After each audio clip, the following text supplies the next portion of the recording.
In tonight's news edition, for the third consecutive day, His Majesty the King continues his field visits to check on the needs of citizens and ensure provision of services in the country's south in the light of the adverse weather prevailing in the kingdom over the last 3 days. The United Nations has announced its biggest ever appeal, seeking $6.5 billion for humanitarian aid to Syria. And a series of attacks across Iraq leave at least 40 people dead.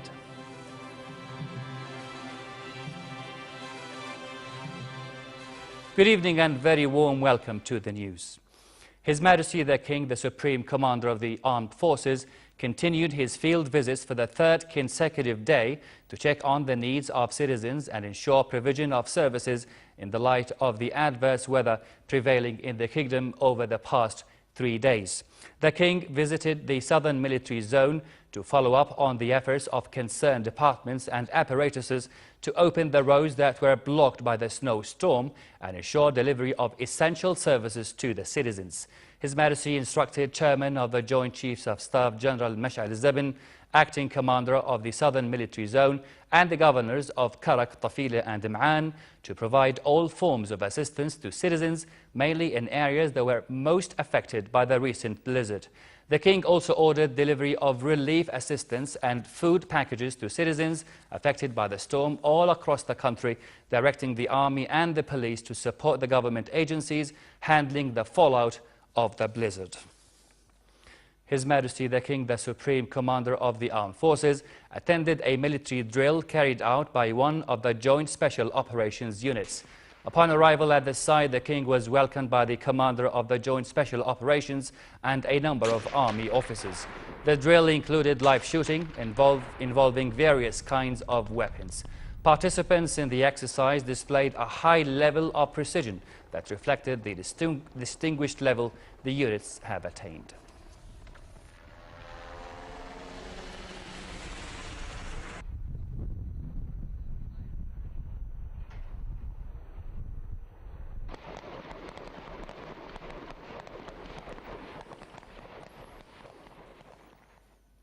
The snowstorm that hit the country dominated today's Lower House session that was chaired by its Speaker Atif al-Tarawne and attended by Prime Minister Abdullah Mansour. The deputies praised efforts of His Majesty the King to check on conditions of citizens and his instruction to concerned authorities to provide assistance and aid to citizens who have been affected by the blizzard. The deputies, however, criticized the government, saying it was not able to deal with the effects of the snowstorm. They said the government was not sure that electricity companies will be able to deal with such severe weather conditions, adding that this endangered the lives of citizens. Replying to the deputies' comments, the Prime Minister said that the government and all security departments were ready to deal with the prevailing weather conditions, but added that the snowstorm was too strong. He said that electricity companies in central and southern Jordan did not respond to citizens' calls during the blizzard, adding that the government will refer them to court and take all necessary measures against them. Prime Minister Abdullah Mansour instructed that work start at 11 a.m. tomorrow due to freeze and frost formation in the early morning hours. The decision includes all public institutions, private and public schools, as well as universities across the kingdom. The Prime Minister also announced that ministries and public departments and institutions will observe a public holiday on the 25th of December, marking Christmas, and January the 1st on the occasion of the New Year. Over to the Syria crisis, the United Nations has announced its biggest ever appeal, seeking $6.5 billion for humanitarian aid to Syria. The UN estimates nearly 3/4 of Syria's 22.4 million population will need humanitarian aid in 2014. The appeal coincides with a new study by the International Rescue Committee, which warns that starvation is now threatening the Syrian population. More in this report. The United Nations Refugee Agency launched an appeal to help Syrian refugees who have escaped the conflict at home to seek shelter in neighboring countries.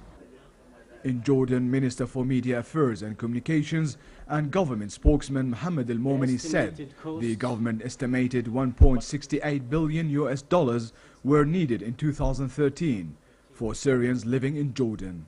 I would like to affirm Jordan's commitment to international law and international humanitarian law and continuing to receive those who are seeking help and seeking security and safety and refuge in Jordan.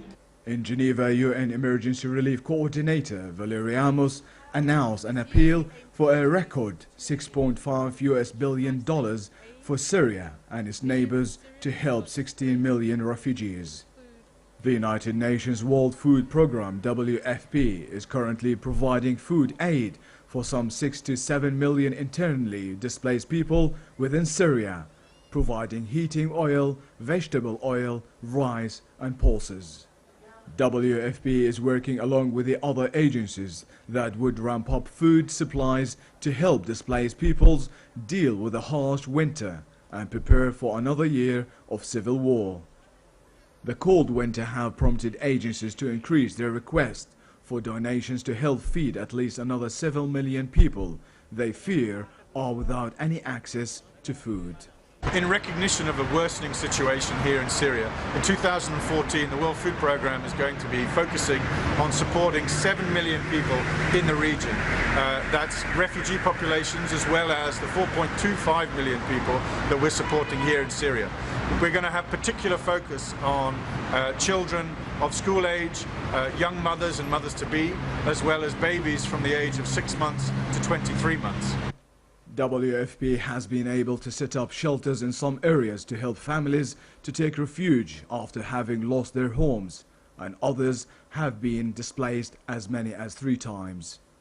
And today, millions of Syrians have been made hungry and homeless by the conflict that will soon enter its 4th year. It's a massive number. It's the largest UN aid appeal for refugees ever, and it's necessitated by the fact that the conflict shows no sign of ending. We have some 127,000 refugees fleeing Syria every single month. The 5 neighboring countries, Egypt, Iraq, Jordan, Lebanon and Turkey, are seeking $4 billion to assist up over 4 million Syrian refugees and host communities who will be giving food aid, including cash or vouchers. The aid agencies said that the need for food aid is ever growing, with more and more people being affected by the conflict. WFP now needs up to $41 million a week to cover the cost of providing food for those affected by the civil war in Syria. Luay Balqar for the news at 10.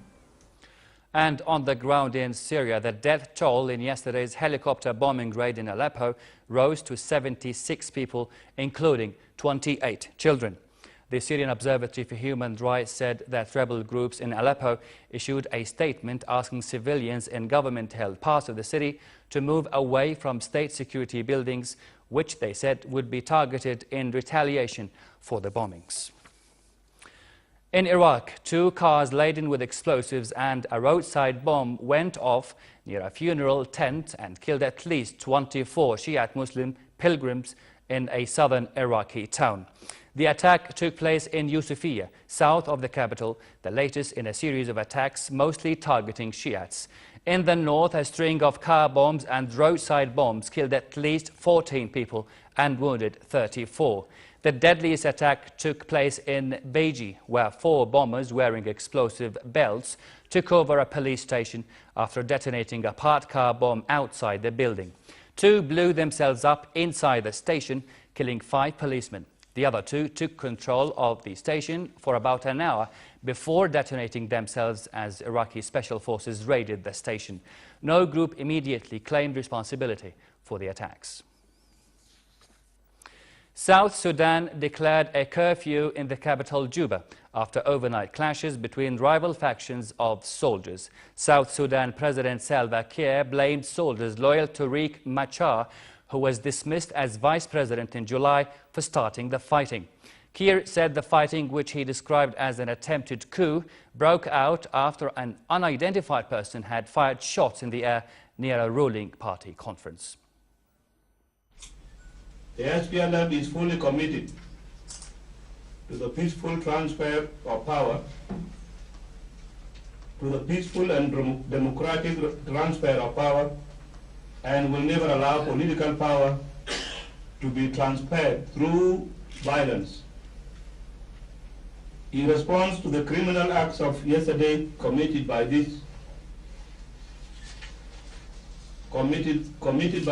disgruntled group, and for the sake of the security and safety of our citizens, I hereby declare curfew in Juba as to be observed from 6 p.m. to 6 a.m. starting from 16th of December 2013 until further notice. European Union governments pledged to suspend some sanctions against Iran as soon as the UN nuclear watchdog verifies that Tehran has curbed its atomic work under last month's landmark agreement. No date has been set for the deal between 6 world powers and Iran to take effect, and talks on implementing it ran into trouble last week after the United States expanded its sanctions against the Islamic Republic.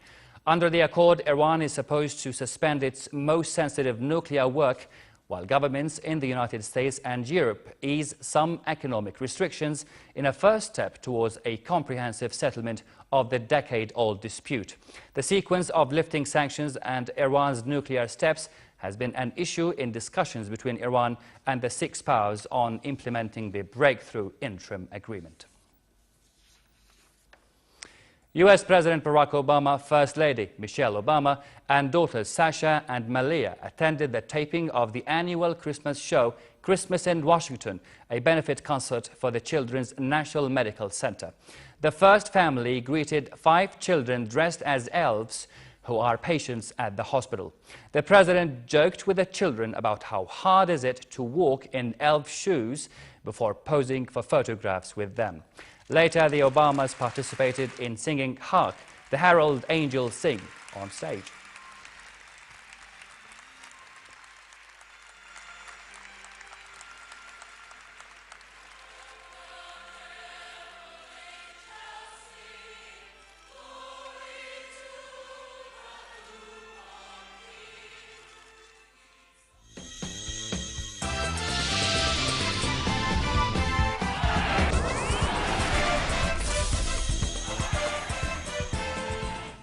The last 16 draw has been held at the UEFA's headquarters in Nyon, Switzerland. Manchester City's reward for reaching the knockout stage of the Champions League for the first time is a meeting with Barcelona, while holders Bayern Munich face Arsenal for the second year in a row, and Manchester United were paired with Olympiacos Piraeus. Real Madrid play Germany's Schalke, while high-flying Atletico Madrid take on AC Milan. The other ties to be played in February feature Bayer Leverkusen versus Paris Saint-Germain and Galatasaray versus Chelsea. The final is at Lisbon Stadium of Light on May 24th. Former UEFA Cup winners Valencia are to play Dinamo Kiev, while Juventus, who surprisingly failed to make the Champions League last 16, could meet fellow Serie A side Fiorentina should they beat Turkish side Trabzonspor in the round of 32.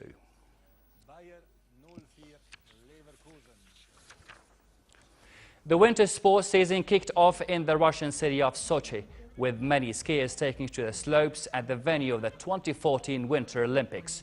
Long queues could be seen at the entrance to the Alpine Ski Center in Sochi's mountain resort of Krasnaya Polyana, and the snow fell heavily, creating the perfect conditions for the keen skiers. The Games will be Russia's first post-Soviet Olympics, and meteorologists are already optimistic there will be no shortage of snow for the Games. Nevertheless, snow machines have been installed on the slopes to give them an extra covering if needed. Preparations for Russia's first Winter Olympics are expected to cost more than $50 billion.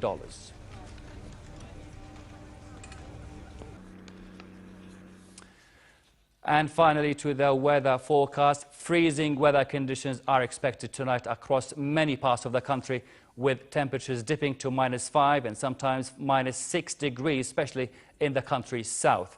Fog is also forecast across the hilly areas in the early morning hours. Freeze will affect the northern parts of the Jordan Valley, and winds tonight will be northeasterly light to fresh.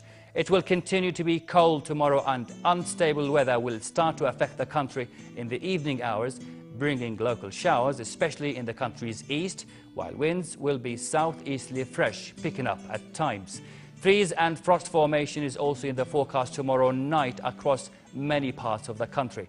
The port city of Aqaba should expect a cold night and fair conditions tomorrow, with northerly brisk winds and slightly high seas. The Meteorological Department issued a hard freeze and fog warning in effect tonight into the late morning hours tomorrow. Therefore, motorists are strongly advised to take extra caution. Farmers as well are advised to take precautions to protect their crops. Next are the lows and highs for tonight and tomorrow.